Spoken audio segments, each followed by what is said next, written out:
V brskalniku vpišemo bookcreator.com in se prijavimo.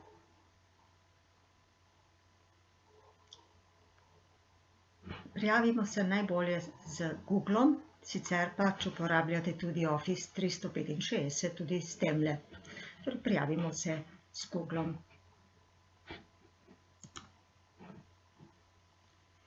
Učenci se prijavijo na oseben način, ravno tako s svojim elektronskim naslovom. Sicer pa z učenci delimo svoje knjige. Tu je moje okolje za ustvarjanje e-knjig. Najprej ustvarimo knjižnico. Za brezplačno varianto lahko ustvarimo le eno knjižnico in znotraj knjižnice več knjig. Imenovala sem jo TSP Courses, ker sem to že uporabljala. Vstopim v svojo knjižnico in poskušam ustvarjati.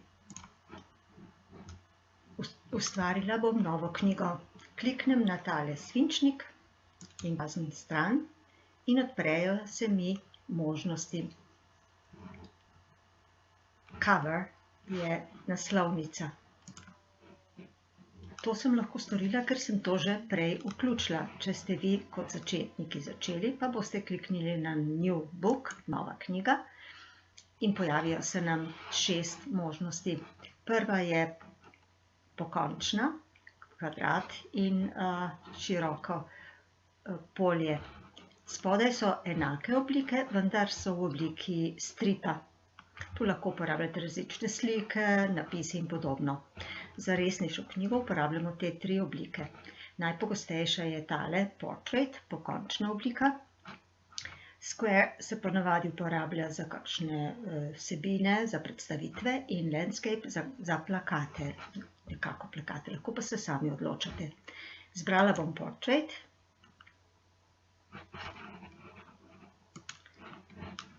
Sistem deluje na podoben način kot pametne table. Torej imamo podlago, na katero bomo vključevali različne elemente, objekte.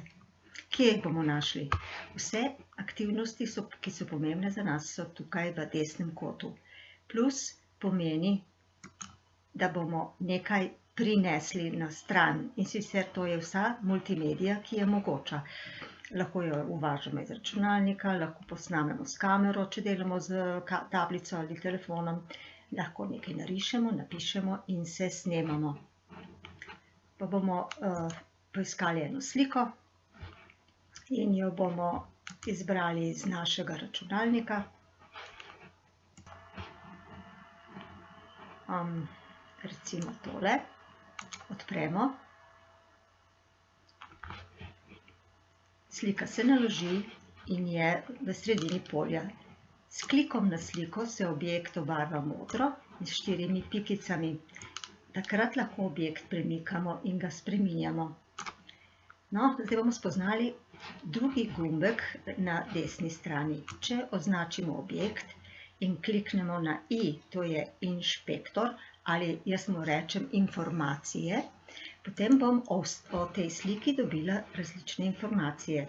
Tu je njena slika, lahko tu pišem spletni naslov te slike, lahko tudi napišem API za sistem.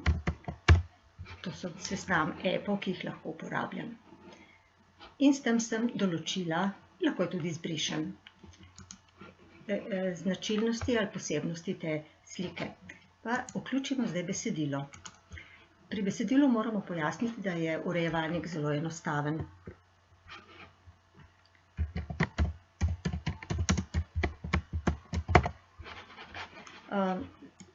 Lahko samo odebelimo.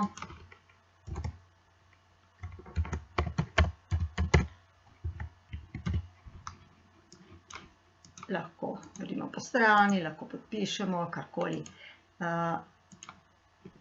In postavimo povezavo. Povezava je to zato, ker lahko strani med seboj povezujemo. Samo pisanje mi ni všeč, zato bom poskušala to spremeniti. Kako smo že rekli, da lahko to spreminjamo? Ker je to objekt označen. Kliknemo na I, inšpektor, povečam font malo je prevelik. Lahko zapišem, lahko povečam z drsnikom in mu spremenim barvo.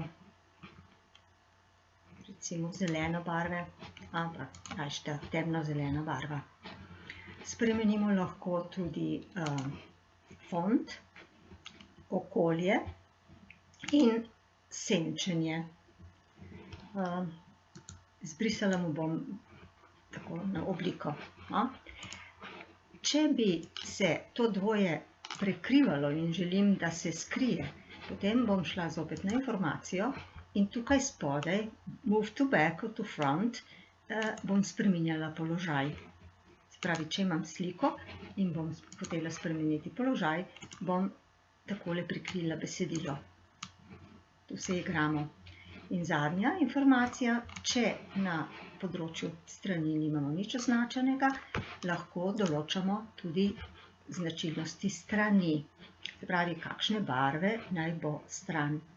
Pa jo dajemo v svetlo modro in s tem smo našo platnico zaključili in tudi informacije, ki so tukaj, so najpomembnejše.